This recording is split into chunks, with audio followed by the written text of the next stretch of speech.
Hello, my name's Peter Meineck. I'm Professor of Classics in the Modern World at New York University, and today we're going to be breaking down Greek and Roman mythology in TV and film. So this is a scene from the movie Aquaman. This is the lost trident of Atlan. Oh, I know the story. It's more than a story. It's real. When King Atlan ruled over all that was, when the kingdoms of Atlantis were one, it was a time of great prosperity and technological advancement. We had unlocked the secret of unlimited energy at a time when the rest of the world still thought the Earth was flat. There is no other Greek myth that perhaps has seized the imagination more than the story of Atlantis, where people are actually still physically looking for the place. This movie does a beautiful visual job, actually, of showing us Atlantis.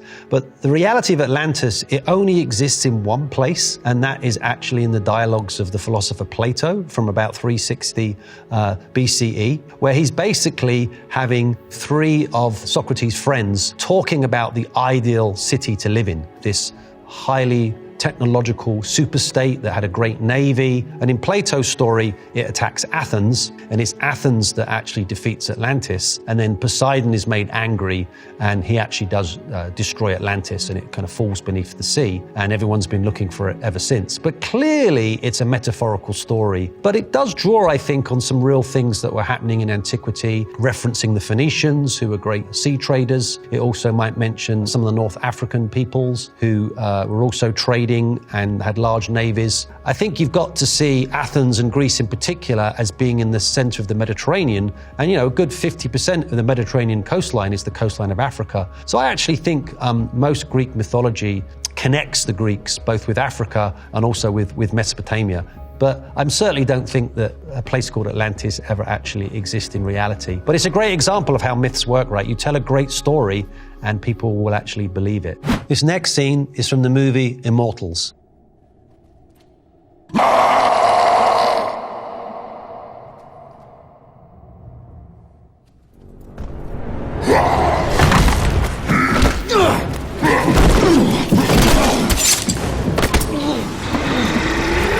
That was very strange, actually, and I have lots of feelings about it. Clearly, it's supposed to be Theseus and the Minotaur. The Minotaur, of course, was the mythical offspring, half human and half bull, of Crete. Theseus is dispatched from Athens to destroy the Minotaur because the Athenians have been regularly sending their young to be fed to the Minotaur in the famous Cretan labyrinth. That looked like it was a human figure wearing some kind of Minotaur headdress. I was very excited to meet the Minotaur when I heard it snorting. But then I was very disappointed when I actually met the Minotaur.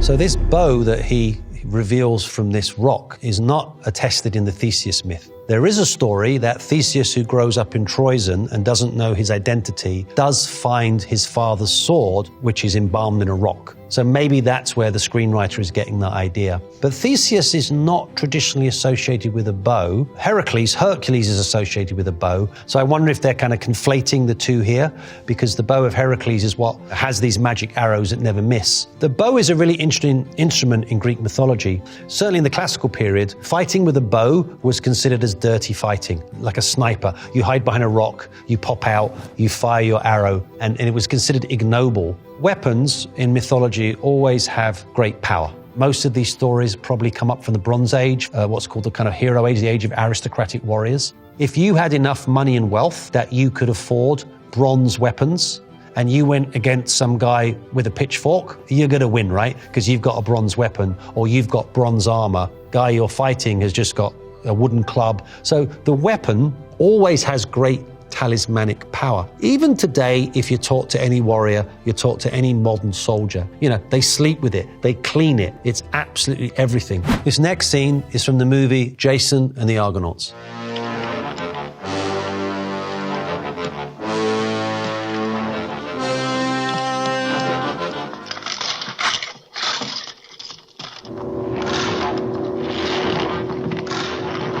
And there!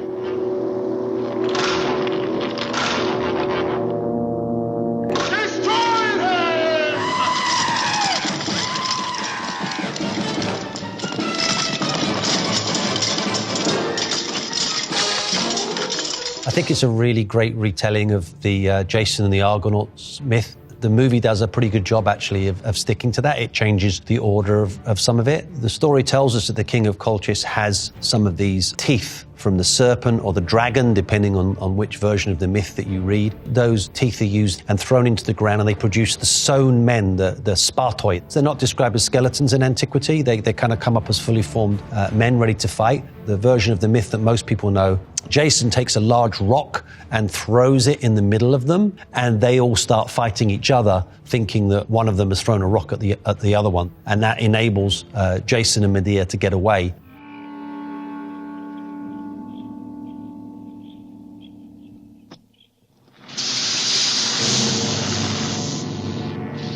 A Hydra is a many-headed creature that is associated with water, right? Hydra. Heracles fights the Hydra in one of his tasks, and each time he chops off one of the heads, another head grows back, and he has to find the kind of central head and bury it under a rock. And we think that that's an aetiological myth for irrigation. You tame the main body of the river, and then you allow the rivulets to come out and irrigate your land. And so that's where we think the story of the Hydra comes from. In terms of special effects, Jason and the Argonauts was way ahead of its time. I think it holds up. I think it's still a great movie.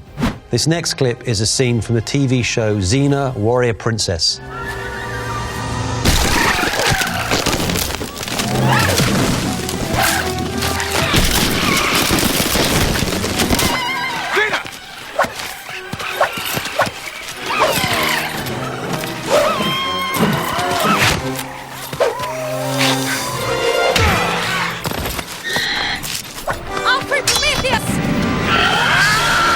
Yeah, I have no idea what that was, but it was fantastic. The one thing that always was interesting about Xena is the way that she does this ululation. She goes whenever she kind of goes into battle.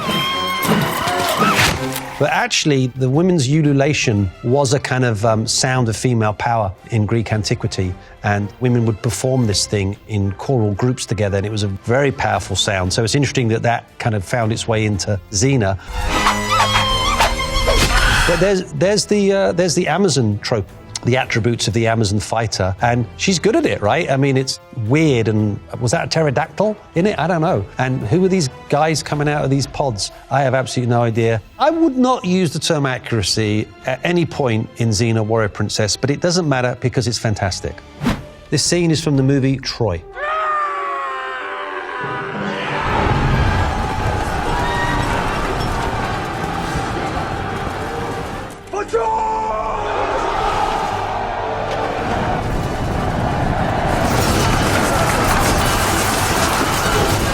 The depiction of fighting and warfare in this movie was kind of very unsatisfying. You seem to have two mass armies fighting each other, thousands of men on each side. Then you have these guys in chariots. So why is this not a chariot war? If I had 20 chariots or 30 chariots, I would use them to kind of run down the infantry, which is what chariots are used for.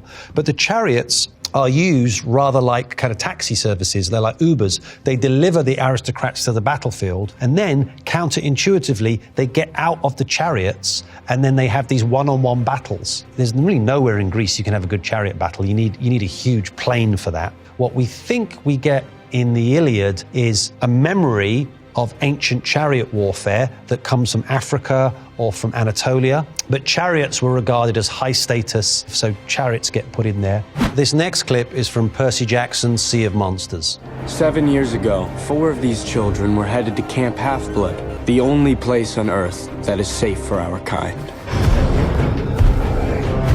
Keep going, I'll hold them off. No. Over here! Daya, come on!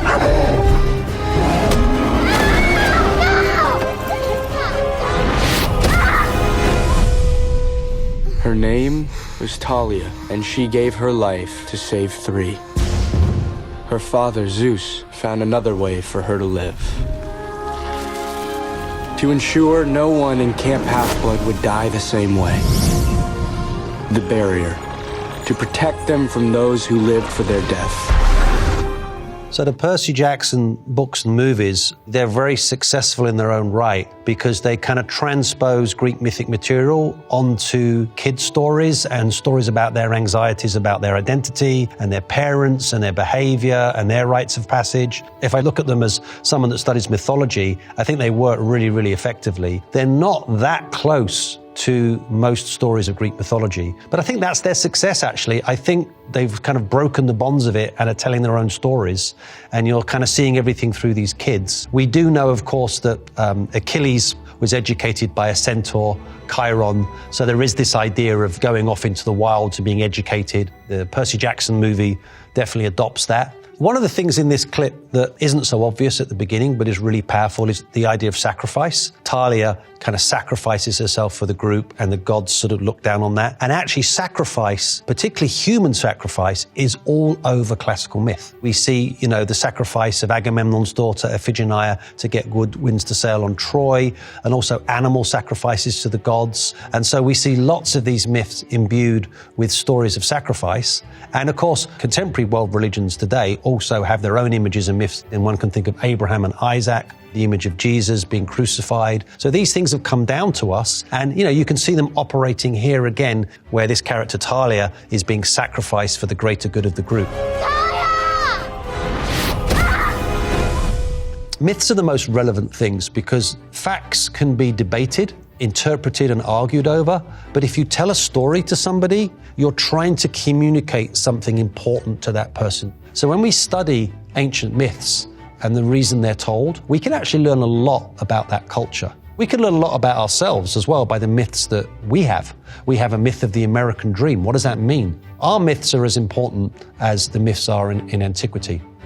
I'm Peter Meineck, Professor of Classics in the Modern World at New York University. Thanks for watching.